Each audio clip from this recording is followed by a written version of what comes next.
Tessa is taking her first trip to Seattle. She snaps open her Surface and searches Expedia for flights. Within minutes, she's booked on Alaska Airlines. Next up, a few necessities. Tessa orders a suitcase from Amazon and new boots from REI. An Eddie Bauer jacket completes the must-haves.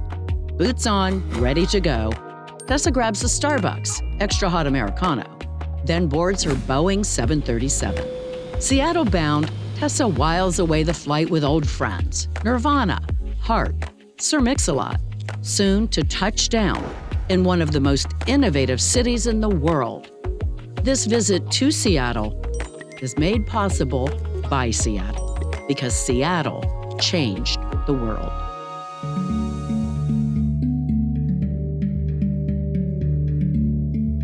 In its early decades, Seattle was thought of as somewhere, as in somewhere else. Out of focus, off the grid, out of mind. Seattle was America's postage stamp stuck to the map in the upper left-hand corner. Seen as Alaska South, same trees, same fish. Sure, people lived out there, but were they really important people doing important things? The year Washington became a state, in 1889, Seattle did make national headlines when much of it burned to the ground. What a mess. The city and the state were actually moving backwards, further from the modern world. They had a long way to go. And then Seattle started to move. Early on, that meant normal things, like a public hospital and library, a streetcar line. Then Seattle got bolder, knocking down huge hills across town, cutting canals between lakes, and putting up the West Coast's first skyscraper. But moving forward meant more than just building new structures. Seattle adopted a state of mind, a continuous mental exercise, turning imagination into action, action into progress. A mission emerged: invent and innovate. Seattleites began writing their own rule book. Don't follow others. Always punch above your weight. And never stop. Never. Seattle's legacy is a litany of global brands and accomplishments that the world knows. Did Seattle change the world? I know it changed my world, and I bet you could go halfway around the world and find that anyone you ran into, their lives would be materially different because of innovations that came directly from this community. Because at every point, Seattle saw opportunity and said, hey, we can do that, we can solve that, and we can do better. And Seattle did. Out of necessity, Seattle has always been about moving things and moving people. Starting in the mid-1800s, you'd find workers entering Elliott Bay from as far away as China and Japan. Logs rolling down to the waterfront, thousands of gold prospectors shipping out to seek their fortunes in the Yukon. Seattle as a community was born with the notion of inventing something new. Young pioneers came out here in the 1850s with the idea of building an urban frontier. The future would be about new technologies, new transportation systems, new ways of doing business. But the world changes, and no company can afford to stand still. Not if you want to stick around for more than a century. 3 Seattle transport companies have surpassed that milestone, but not without adapting. After a national rail line finally reached Seattle in 1893, William Piggott had an idea. In 1905, he designed a way to load massive logs safely and efficiently onto flatbed rail cars. 3 years later, his company, eventually to be known as PACCAR, was selling commuter train cars to China. His business boomed. But the Great Depression took a toll. As people lost jobs and homes nationwide, the company had to find a way to keep going. I sometimes think that adversity is the best goad for innovation. And sometimes when it's hard, that's when innovation really flourishes. But you do have to have that basic optimism and confidence. For Piggott's company, that meant building a foundry that turned out 1,500 Sherman tanks during World War II. And decades later, made the transport mechanism that moved space shuttles to the launch pad. After the war, interstate highways changed the nature of transport. So the company pivoted again. It shut down rail operations, replacing them with production of highly rated Peterbilt and Kenworth truck lines. At the same time Pigott was thinking about his first rail car, teenagers Claude Ryan and Jim Casey borrowed $100 and set up a small Seattle messenger service in the basement of a saloon. Most messages went out on foot, but there were bicycles and soon motorbikes. When the company moved to Model Ts, it became United Parcel Service and adopted its iconic brown color because that shade did the best job of concealing dirt. Package demand continued through World War II, and with men off to war, women seamlessly moved in.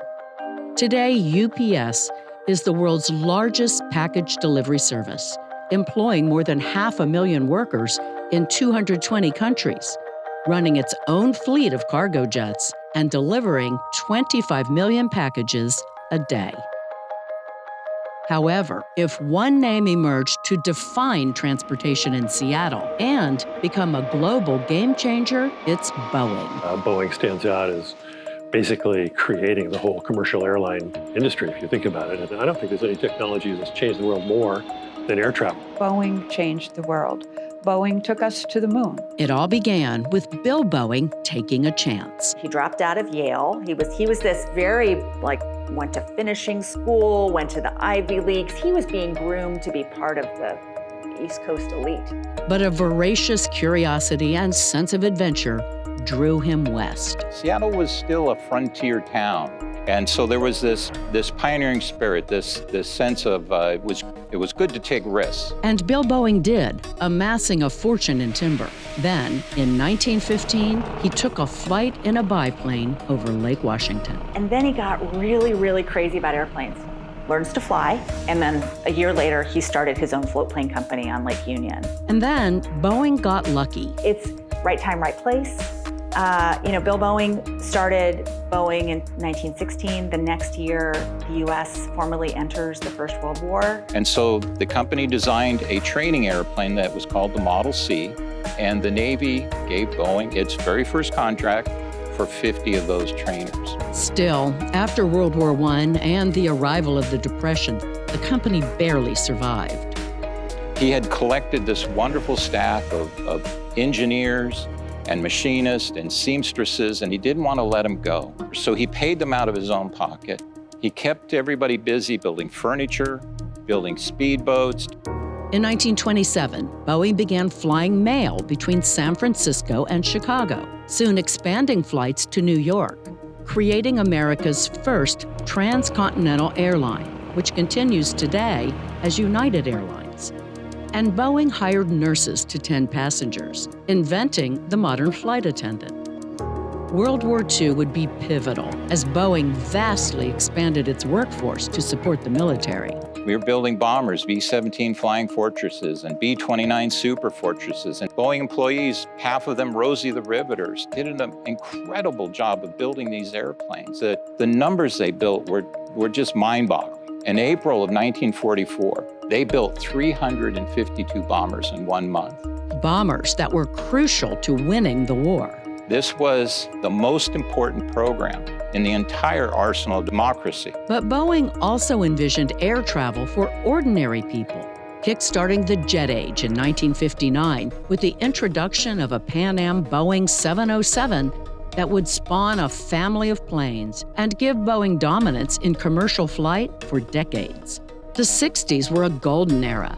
In 1966 alone, Boeing-built lunar orbiters began mapping the moon. The company won a government contract for a supersonic transport, the SST, and Boeing announced a radical new project. The Boeing 747 ushers in a new age of jet travel. Building a jumbo jet in the world's largest assembly plant just north of Seattle in Everett. The Pan Am 747 flew its first commercial flight in 1970, forever changing the industry.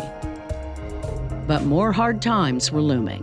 In 1971, Congress canceled the SST, and Boeing began slashing its workforce by 2/3. the gloom epitomized in a billboard. Will the last person leaving Seattle turn out the lights? The workforce here at the Boeing Company is expected to be whittled even more during the next year and 3 months.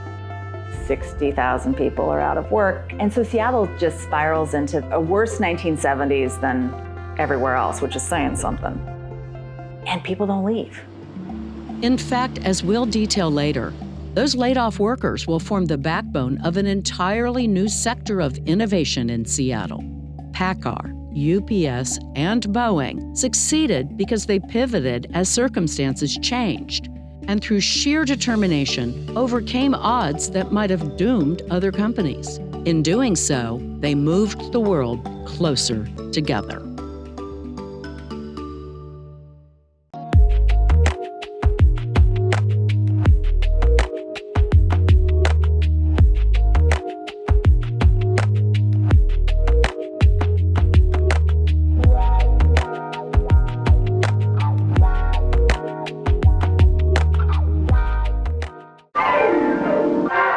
Everybody's planning to see Seattle's spectacular $100 million World's Fair. So pack up your troubles and forget your cares. Pack up your family and head for the fair in Seattle. Innovation takes courage, and courage often comes with audacity. The idea that Seattle could host a World's Fair was nothing if not audacious. Civic leaders and business leaders got together and said, let's do something to put Seattle on the map internationally. And let's do that by creating a World's Fair that isn't just a World's Fair, but is focused far into the future. And this was the boldest act in this little tiny jerkwater town, really. Seattle was a very provincial place in 1962. And then we built that thing that we can see behind me, the Space Needle, which was perhaps almost accidentally, truly a symbol of the 21st century. The fair also had a subtext, a separate reason for looking to the future. The Soviets had launched the first orbiting satellite in 1957, and the space race was on. Century 21 was a public response from America that said, "We're coming." The U.S. Department of Commerce is vitally interested in science and the future. That's why we are now participating in the Century 21 exhibit in Seattle. In effect, Seattle's fair began promoting STEM learning in schools half a century before the term was ever coined. The federal government contributed more than it had in any previous fair, far more than either the city or the state. Spearheaded by civic booster Eddie Carlson, this audacious idea succeeded in every sense, attracting 10 million visitors. And unlike most fairs, it made money. But most importantly, Seattle did grab the world's attention, and it never stopped. The culture of innovation in Seattle did grow out of that secular fair and become very important to the explosion of innovation here. Imbued a spirit in the city that said, we're about the future. We're about being more than we've been in the past. As Seattle grew into a silicon forest, its tallest tree became Microsoft. The seed sprouted during that 62 World's Fair with its focus on the future. And you have visitors like Bill Gates and Paul Allen, who said repeatedly in interviews later on that going to Century 21 changed their lives because it changed the way they thought about problems, how to think about them, how to pull them apart, and how to respond to them with innovation. In 1975, Paul Allen saw a magazine cover which prompted a call to Bill Gates. The former Lakeside school buddies could develop a basic software to instruct these new things called personal computers, a far different concept than a giant machine squatting awkwardly in the office. Really takes a fresh look. I mean, you have to literally say, oh yeah, these guys have gotten so ingrained in how this should work that they miss this whole new approach. They wrote their first program quickly, sold it to one hardware manufacturer, and set up Microsoft in Albuquerque, New Mexico to be close to that one client.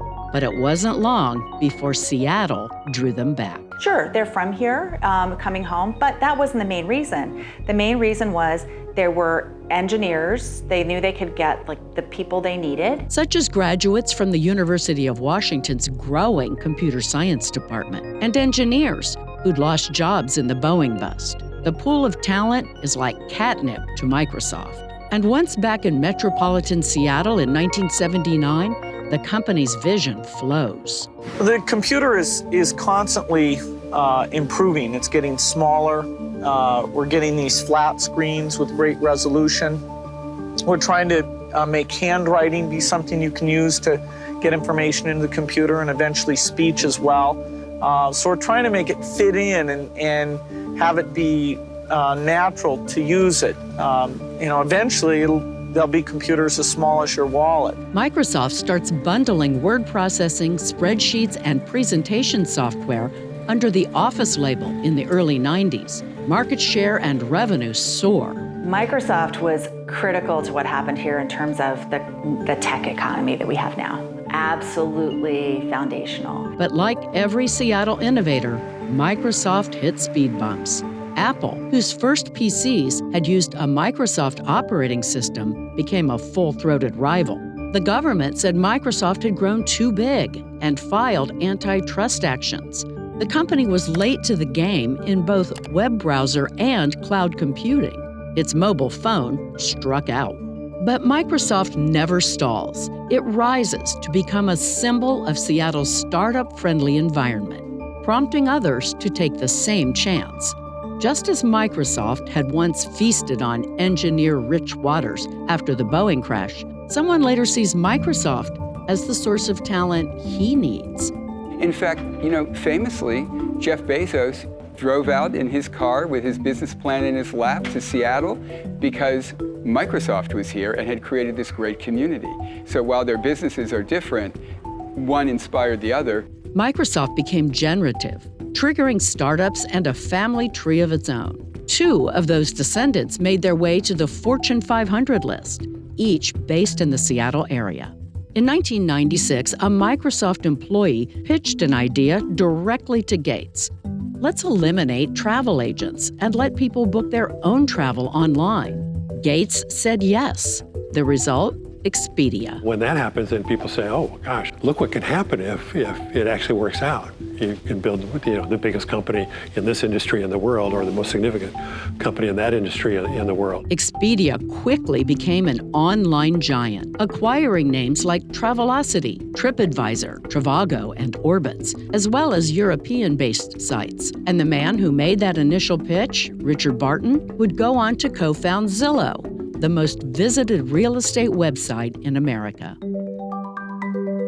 Sometimes innovation is as simple as recognizing a great opportunity before anyone else.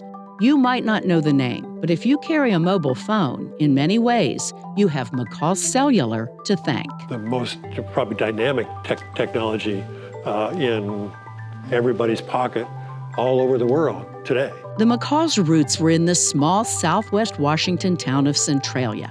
In 1969, the 4 McCall brothers inherited a tiny, troubled cable TV business from their father. Their mother wanted to sell, but the boys decided to run it. Led by Craig, the second oldest, they scrambled for years to grow the cable holdings. Then, in the early 80s, McCall learned the federal government was awarding licenses for portions of the radio spectrum that could connect mobile phones.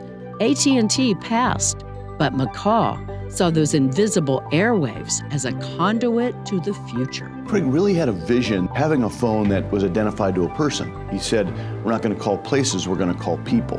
In 1987, McCall sold the cable business to pour the money into cellular, setting up headquarters in a Seattle suburb. Bob Ratliff recalls jetting around the country with the McCalls, buying up licenses. I wouldn't say it was a sure bet. I mean, we certainly had tremendous pressure on us because of the debt that was assembled, but the debt made sense because of the fast growth of the industry. McCall was convinced success depended on linking together a network of cells. If you had a Seattle phone and you went to Portland, it didn't work.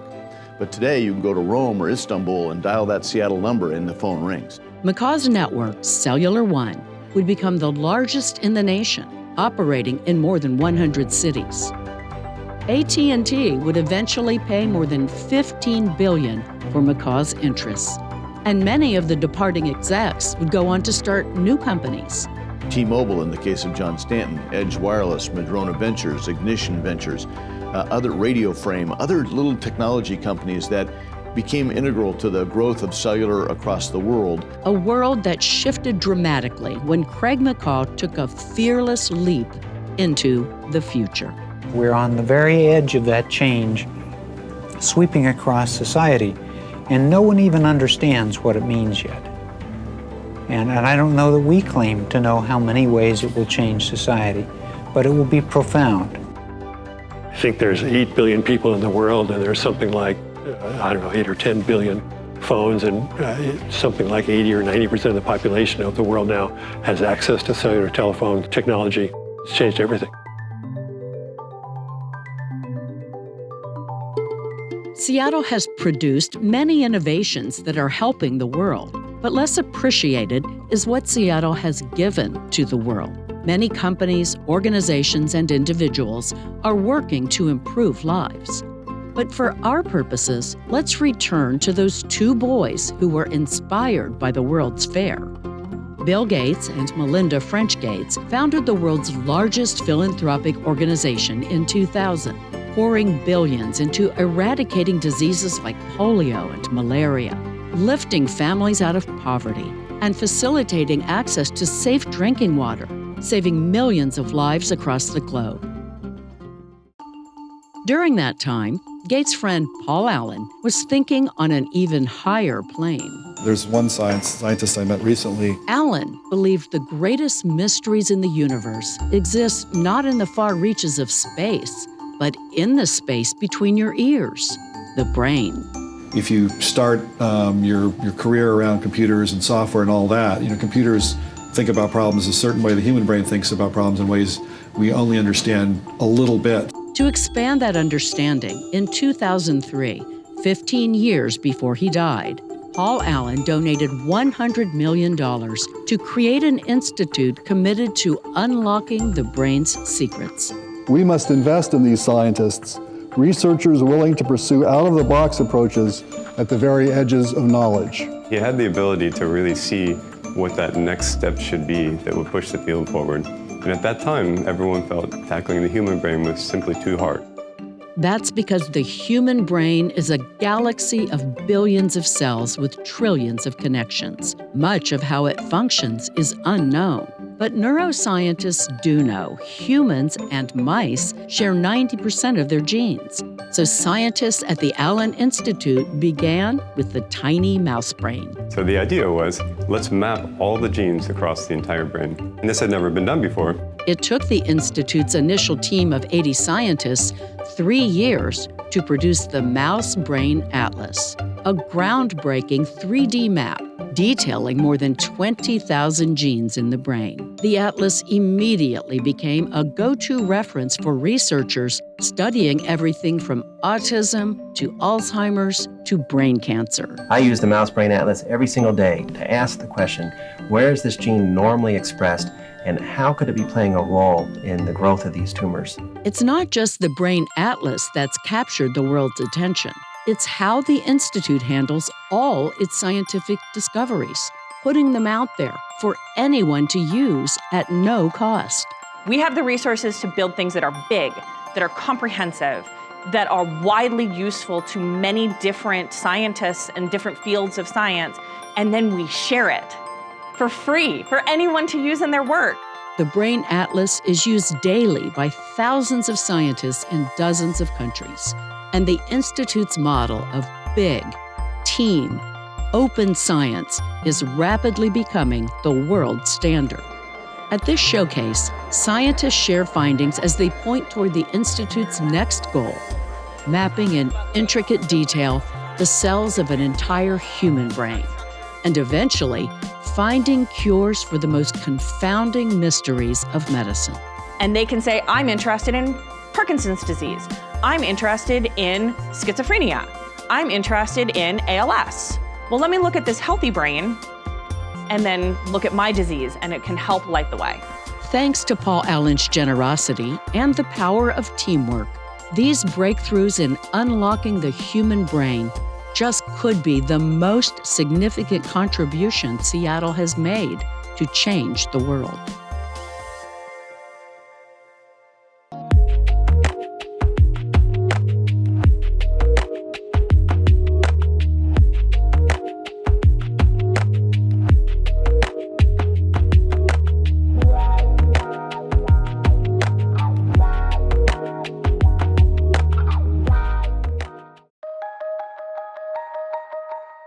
Seattle at your service. While many of our region's brands are instantly recognizable, there's a subtle influence at work, a philosophy that a customer's experience is just as important as what they're buying. You know, it's not a Seattle alone creation, but it is something where Seattle companies have really set the bar higher. UW American history professor Margaret O'Mara believes it harkens back a century to Seattle's roots. A small place with a vibrant retail economy, but probably where you're selling things to someone that you know. And maybe you want to, keep those relationships vital, make sure that you have a good reputation. Swedish immigrant John Nordstrom embraced that philosophy when in 1901, he partnered with a shoemaker he'd met in Alaska to open a store in downtown Seattle. Nordstrom famously said, customers will buy more when they're happy. Nordstrom, sets itself apart from a very early stage when it's just a shoe seller as we're gonna, you don't like your shoe, we'll take it back. You wear your shoe, we'll take it back. And that's something that's setting it apart. By 1960, that modest shoe store had grown to the largest in the nation. And a decade later, the company was selling a lot more than shoes, with sales surpassing $100 million. As Nordstrom expanded across North America, it spread its philosophy of going above and beyond. To this day, Nordstrom-level service is a business case study on how to win and keep customer loyalty. Another Seattle area retail brand has become a global juggernaut by offering customers an exemplary experience on a different level. Costco sells high-quality merchandise at bargain prices to card-carrying members, and like Nordstrom, will pretty much take anything back. It's providing a level of customer satisfaction, whether it be I'm going to guarantee your products for a lifetime, or I'll take it back no matter what, or I'll give you a better price than you could get elsewhere. Costco didn't invent the concept of a members-only warehouse store. That was Price Club in San Diego. Jeff Brotman's father suggested his son replicate that model, and the lure of entrepreneurial life won out. My dream was to not ever have to work for anyone, and I never did. Other than a very brief time working for the Attorney General of the state of Washington when I got out of law school, I never worked for anyone, and that was always my objective. In 1983, Brotman and retail genius James Senegal teamed up to open the first Costco warehouse on 4th Avenue in Seattle. They shared a motto: do the right thing for customers and employees who they paid generously. It worked. Costco grew so fast, it became the first company ever to go from $0 to $3 billion in sales in under 6 years. You can now shop at a Costco in more than 800 stores across the globe, from Australia to South Korea to Iceland. If Nordstrom and Costco elevated the consumer, Amazon took it to the stratosphere. It began in 1994 when Jeff Bezos quit his Wall Street job in New York to create an online store. I made a list of 20 different products that you might be able to sell online and picked books as the first best product. And he specifically chose Seattle. Jeff Bezos coming out here, recognizing that Microsoft had succeeded here and continued to amplify the innovation economy here. Jeff Bezos thought this is the perfect place to build an entirely new digital commerce company, and what success they've had. It wasn't a sure bet. Online shopping was new and untrusted in 1995 when Bezos launched his cyber bookstore from the garage of his suburban home. Amazon used the World Wide Web in a way that no one had ever thought possible. It made consumers of the world's citizens. Bezos did it by embracing Seattle's secret sauce, Gold Star customer service. That's the only way for a small company like Amazon.com to compete against larger companies. You actually have to provide a better service. Within 2 years, Amazon had a huge Seattle warehouse and employees working around the clock, shipping books worldwide, many going out the same day they were ordered. Take two kind of basic business strategies. You can either be obsessed over your competitors or you can be obsessed over your customers. We think it's much better to be obsessed over customers. With his unconventional laugh and dorm-style door desk, Bezos hardly fit the image of a business mogul. Hi. But in December 1999, Time magazine named him the person of the year. Amazon wasn't even turning a profit. Instead, pouring revenue into expanding its online offerings and distribution centers. What we're trying to do is first and foremost be Earth's most customer-centric company. And then within that, we want to build a place where people can come to find and discover anything and everything that they might want to buy online. What is this? Here, let me show you. This is Cyclops. Okay, they're going to take a picture of it on that camera. Okay, what do you do? This is Cyclops. You just got one eye. That's why it's Cyclops. But you can go like this. Bezos showed off some favorites on KOMO's Northwest Afternoon in February 2000. So you just strap that on. Including a human saddle. He actually demonstrated for the audience. The man with the goofy laugh, who came to Seattle to take a risk, is now one of the richest men in the world, and Amazon is bigger than Microsoft. Bezos embraced the impossible, even as critics predicted the company would fail. Quite simply, he saw a future others couldn't even imagine. Innovation doesn't just work for business. It can also reinvent existing culture. Seattle's done that too. It's taken arts and customs which have been around for centuries, added new life and new meaning, and announced them loudly across America, and in many cases, around the world. During the Second World War, rationing meant the U.S. learned to drink weak coffee, the result of too few beans and too much water. After Starbucks opened its first store in Seattle in 1971, it spent a decade selling only roasted beans and brewing implements. That changed after Howard Schultz was hired and made a trip to Italy in 1983. He came home inspired. Starbucks could offer Americans a richer brew and the kind of coffeehouse experience he'd seen in Milan. People sat casually sipping espresso while chatting with friends. Starbucks could be reinvented as a third place, somewhere other than home or office to meet with friends. The history of innovation in Seattle or anywhere is a history of pivots. It's an iterative history, applying the old to the new, adaptively reusing a technology or a lyric or a particular application in art to a new outcome. Starbucks grew fast, but not without pauses. For example, the pandemic shifted business to carryout. But now customers are back in their third places. Starbucks is the world's largest coffee house, and its cultural vibe continues to spread. And Seattle didn't just reinvent culture in an espresso cup, it did the same thing in a red-hot kiln.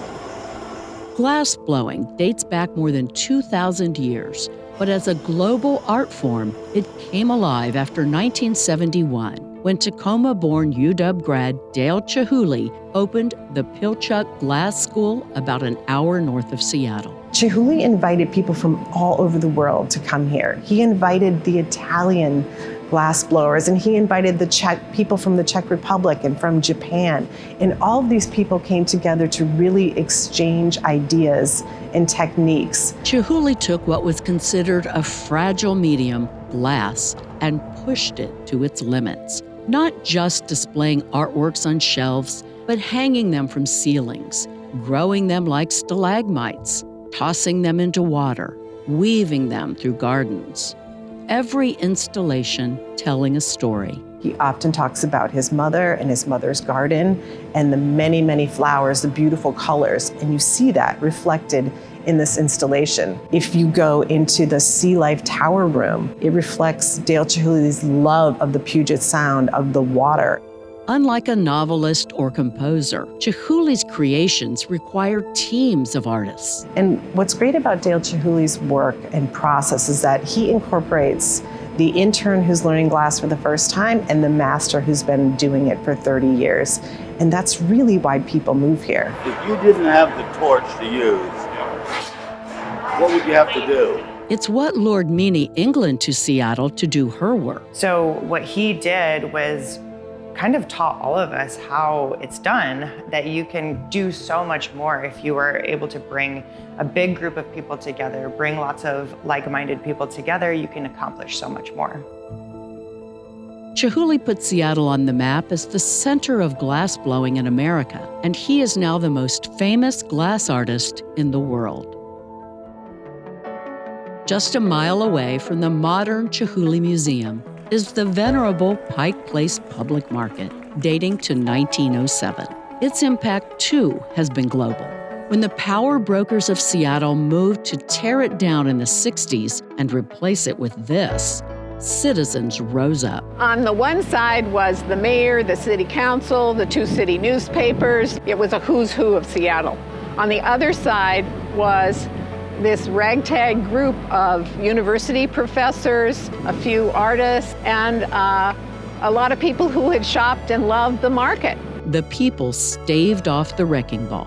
But Pike Place Market would not be what it is today without another Seattle breakthrough, one that changed the relationship between government and public markets. Under pressure from Washington's powerful U.S. Senator Warren Magnuson, the federal government agreed that money allocated to traditional urban renewal, demolition, could instead be used to restore and renew. We were an international inspiration for markets all over the country and all over the world because, as you can imagine, we were not the only market that was being threatened by urban renewal at the time. So the market in Barcelona, which maybe you've been to, that's there in part because the Pike Place Market was saved.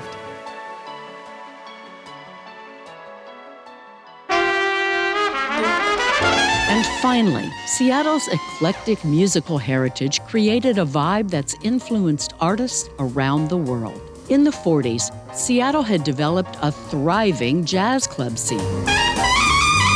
Three teens, Quincy Jones, Ernestine Anderson, and Ray Charles, would lie about their ages to sneak into those clubs.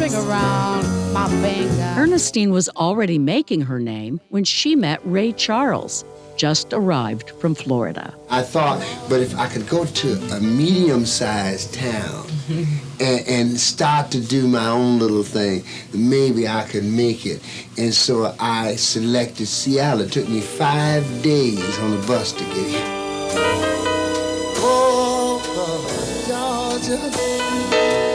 16-year-old Ray Charles was performing at a Seattle club when a 14-year-old trumpeter approached him. His name, Quincy Jones. A talented performer, Jones would become one of the most celebrated music producers, composers, and arrangers of all time, winning 28 Grammys. Here he is in 1983 working with Michael Jackson in the studio. Jones produced Jackson's mega hit Thriller, the best-selling album of all time. But the linchpin of Seattle's musical culture was created back in 1931 when Paul Tutmark invented the electric bass guitar in his basement. Creative mastermind Jimi Hendrix would mesmerize a generation in 1969 with his electric guitar performance of the Star-Spangled Banner at Woodstock. Back then, rock music was a male-dominated genre. But Seattle sisters Ann and Nancy Wilson broke that barrier. Their first album, Heart, released in 1985, went platinum 5 times over. We're just going to play some concerts in Seattle and then do a West Coast tour and then do another album and then do a film and then do a tour and then do an album and a film and an album and a film and an album and a film and an album and a film. In the late 80s, Seattle's love affair with the electric guitar hit its high note with the birth of grunge. Groups like Nirvana, Pearl Jam, and Soundgarden rode a wave of popularity with their angst-filled lyrics and fusion of punk and heavy metal. It became known as the Seattle Sound. That same decade, Seattle defied the odds by creating a thriving hip-hop scene, beginning with Sir Mix-a-Lot, who was just gaining traction when he appeared on TV with KOMO's own Steve Poole. Yo, check this out. He's on the weather forecast, so check this out. It's my time to get on the camera. No, wait a minute. Get him out of my way. Mix-a-Lot's upbeat lyrics and sense of humor set him apart and defined his brand. Rappers with funky ideas, new jazz singers plus the ultimate in cool, the devastating rapper MC Steve Poole. Front runners, the title of the show, the KOMO posse is always on the go. Rapper Macklemore would follow in Mix-a-Lot's footsteps, achieving international stardom without being signed by a major record label. From jazz to hip-hop, rock to grunge, Seattle musicians forged new paths, reinvented genres, and inspired other artists around the world to do the same. I've been to Spain, I've been to Tokyo. While music influenced Seattle's soul, nature has shaped its spirit. The raw power of nature was on display for the world when Mount St. Helens blew its top in 1980.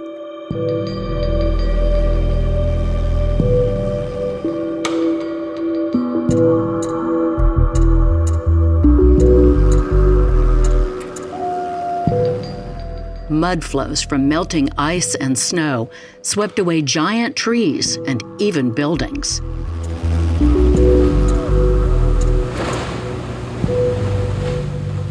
While the eruption occurred in southwest Washington, ash landed as far away as Oklahoma, and the plume encircled the globe.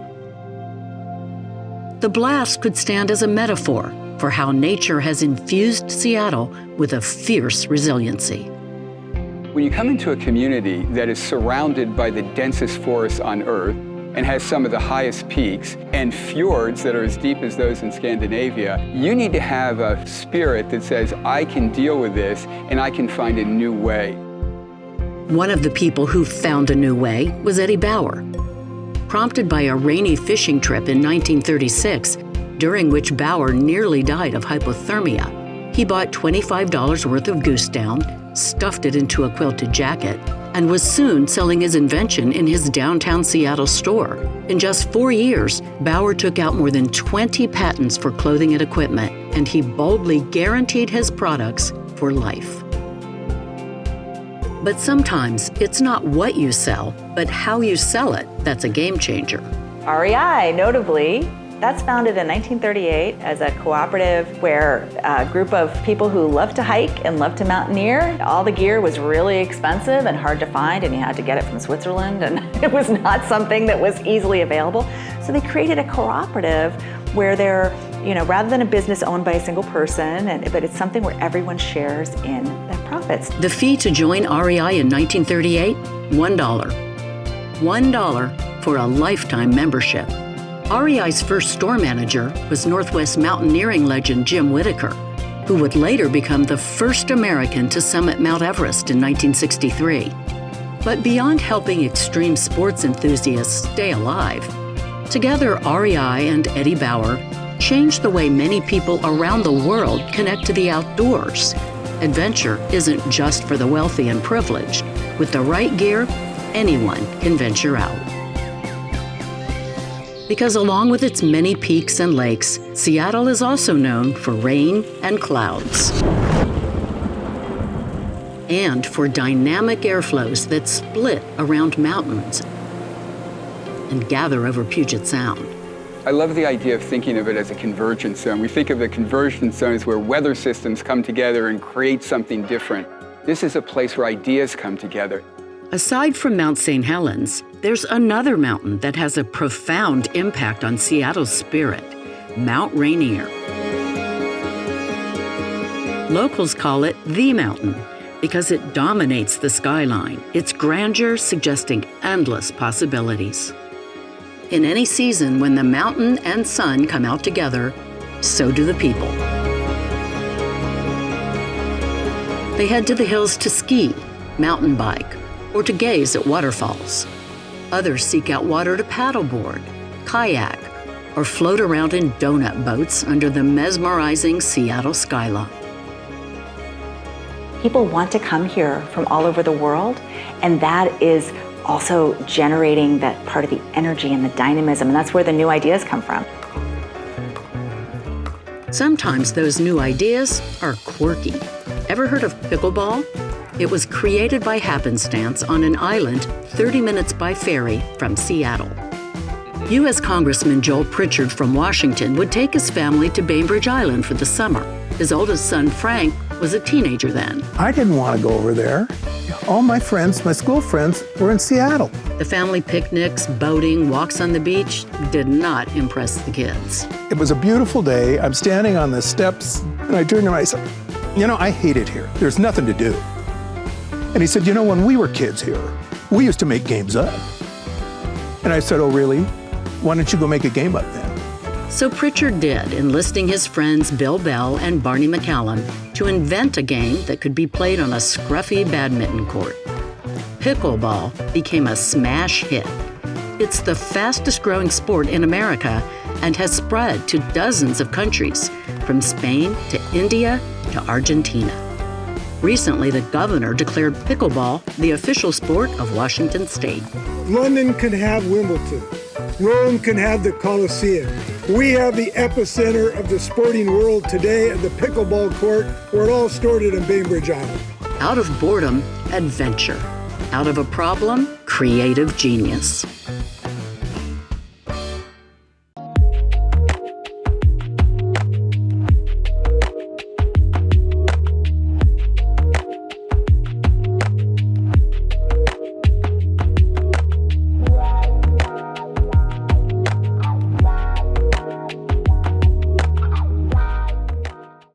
Seattle area companies, organizations, and people have already changed the world, and it's not over. The legacy continues. For evidence, look no further than the University of Washington. Across every kind of creativity and innovation, the University of Washington is a seedbed, it is an encouragement, it is a leader, it is a collaborator. Recently, UW was ranked the 6th best university in the world, and separately, the top public university in the world for innovation, number 1. You publish research in archival papers, but sometimes you want to translate it and make your discoveries, change the world. It was UW's reputation that drew Alex Rosenberg of Chicago and Charlie Rocco of Virginia. Actually, didn't know the University of Washington was in Seattle when I applied. I knew it was somewhere in the state of Washington, really? But yeah. The two now run a company called Parse Biosciences, spun out of their UW research involving a cutting-edge technique called single-cell RNA sequencing. They didn't invent the sequencing itself, but developed a technology to do it on a large scale using only a small kit instead of expensive special instrumentation. We ended up getting hundreds and hundreds of labs reaching out to us from across the world here. By the end of it, it was actually a little over 1,000 labs that had requested help on how to get this up and running in their own facility. And it was pretty clear, we had to commercialize this. But how? They had no idea how to move forward. The answer was a long-standing UW program called KOMO, which offers everything from a physical space in a startup incubator to advice and community connections. Having a space where you're with other startups that are going through the same process and being able to do this in a supportive community, that was huge for us. We are sort of the liaison for interactions with VCs, angels, law firms, and other experts that might help them scale their business. Parse Biosciences is already having a global impact on research into cures for cancer, Alzheimer's, and infectious diseases. At the end of the day, we empower researchers to save lives. And Parse Biosciences is no one-off. KOMO incubates roughly 100 startups a year in its 3 labs. Startups like Anavasi Diagnostics, whose founders invented a PCR-quality rapid test for COVID. Essentially, it's a lab in a box. Our test uses a chemistry that's similar to lab tests that's very sensitive so that we can get better performance, yet we can keep the cost low and get rapid turnaround. Most importantly, Anavasi is expanding its tests to include detection of influenza, RSV, and Mpox, with potentially life-saving consequences. But Seattle isn't just known for innovation in science and technology, but also in the arts, especially the art of eating. 2 decades ago, Seattle entrepreneur Kurt Dammeier decided Seattle needed a signature cheese. So he consulted with experts. They told me, no, that's not a very good idea. In fact, cheese is going the wrong way. Consumption of cheese is declining, and this is probably not a very good business. In true Seattle fashion, Dammeier wasn't deterred. He invented an artisan cheese he named Beecher's Flagship. We use the techniques of making cheddar, but we add a culture from the Swiss tradition called Helveticus. It wasn't just the recipe that was magic, but Dammeier's vision for where he set up his cheese-making operation. Opening it in the middle of a city and having it grow to become a brand that is as deeply loved as Beecher's could only happen in Seattle. And it could only really happen at Pike Place Market. At historic Pike Place, foodies from the Pacific Northwest mingle with tourists from around the globe, and Beecher's gets a lot of attention. We're now making cheese in 3 locations, and we'll probably make something like 5 million pounds of cheese this year. Beecher's world-famous mac and cheese is now sold in every state and 12,000 grocery stores across America. A few miles away, in Seattle's Central District, a new restaurant is gaining global attention. Communion was recently named one of the top 12 best new restaurants in the world. Chef Christy Brown describes her style as Seattle soul. Man, I just fell in love with this. I feel like a lot of times food is used to separate people, but actually it so works together. And so you might say, oh, fish sauce and barbecue sauce, that doesn't make any sense, but it totally does. Brown took a big risk opening her restaurant just as the pandemic hit. Located in a building that once housed the first Black-owned bank in the Pacific Northwest, Communion is as much about community as food. Us being here says, hey, there's a chance for us all to coexist together. As we talk about Seattle's fabled brands and breakthroughs, questions arise. Why? Why did it happen here? Is there some magic fairy dust? We hear from experts who've studied it from the outside and lived it from the inside. You know, what I think of when I think of Seattle as a birthplace of innovation is that because we are so far removed from the rest of the populated parts of the United States, that we have a welcoming attitude toward newcomers. We have a flat social hierarchy. You don't have to be from a famous family or come with great wealth. It seemed like a place you could do anything. If you could just find the right people, find the right resources, find the right problem to solve. Seattle has everything. It has mountains, it has water, it has great people. I think Seattle definitely has a bit of a kind of renegade feel that, probably still persists. I'm not a very good employee, and I also have a lot of harebrained ideas. Is it okay to be a little wacky, different, and weird? In Seattle, it's actually pretty okay to be that way. I think Seattle did and does have the draw of newness, and part of that is being on the edge. I mean, being on the edge, you have to dive or you fall. It's one or the other. There is an ecology here where a healthy innovator propagates other healthy innovators. People who are entrepreneurs are people who can embrace innovation and embrace what's good about it and embrace what's scary about it. Because it is scary to fall short. Most of the ideas I have aren't great. Or they have some limitation. Or somebody else had a better idea. It was a fantastic idea, only somebody else had a better idea. Well, that still affects my idea. So inventing is a game where a fantastic batting average is still a very small number. Enlist as many people as you can to help to get you on your next step. And know that whatever that idea is, it's not crazy until you say it is. You can try something new, and you're going to find like-minded people. So you're going to collaborate, and not just with people like you. People are willing and wanting to collaborate with one another, and they did that way before it was popular to do so. This place is distinctive. It's on the edge. It couldn't be more dramatic. It's a liminal space between land and water that draws people from the east and the west. You can walk for half an hour and the rhythm of your feet is the rhythm of your thinking.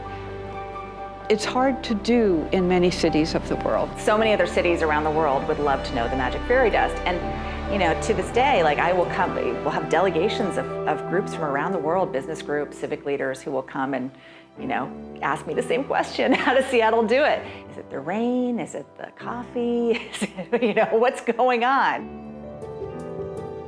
We've seen how Seattle has moved the needle the world over. But writing our future, are we still an audacious city determined to lead, not follow? Futurist Glenn Heemstra has made a career out of advising communities on the importance of finding their guiding star. What Seattle could really use right now would be a cohesive, ambitious vision of its long-term future. The act of people coming together and saying, in my dream, we would look like this and we'd have these features. The act of doing that creates an almost mystical sense of purpose that pulls people forward. I think it does matter that a city decides what it wants to be. It's not easy to do because, of course, cities are collections of all kinds of people who want to be all kinds of things. And there's no question Seattle has problems to solve. Yet historians who've studied the city's remarkable track record remain encouraged. The history of Seattle is a history of change, and it has not been an unparalleled march of progress. There have been tough times in the past. There have been tough times in the recent past. There will be tough times in the future. But there have been great times in the past and great times in the recent past, and there will be great times in the future. I think that the wonderful thing about Seattle is it's young enough so that we're all writing stories still. I mean, all of our children of people that have raised them here in Seattle will have a chance to write a story. So I'm optimistic, and I'm especially optimistic because I see young kids come in here, and I see them look at the innovations of 100 years ago or even 200 years ago, innovations that were created by the indigenous community. And they get that look in their eye and they say, you know what?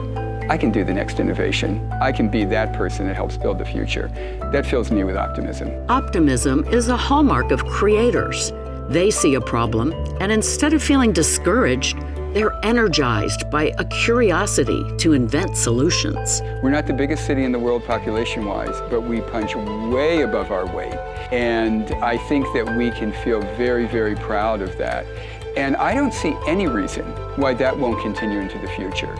In fact, I would say that if we're looking for what they call superstar cities on the global scene, Seattle is one. I think it will stay one. And I think, honestly, it's up to us to make sure that that happens. In the end, the bottom line is a philosophical one.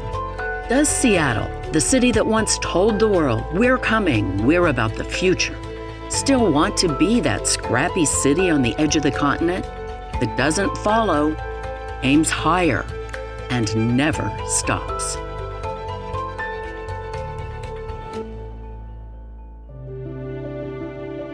How Seattle Changed the World is the brainchild of Steve Poole, KOMO's lead weatherman for over 40 years. Steve gave Seattle the weather forecast, but he also gave us the chance to meet some of the area's most famous innovators before they were famous. Steve's keen interest in Seattle innovation continues to inspire, and we thank Steve for his legacy, passion, and commitments to Western Washington.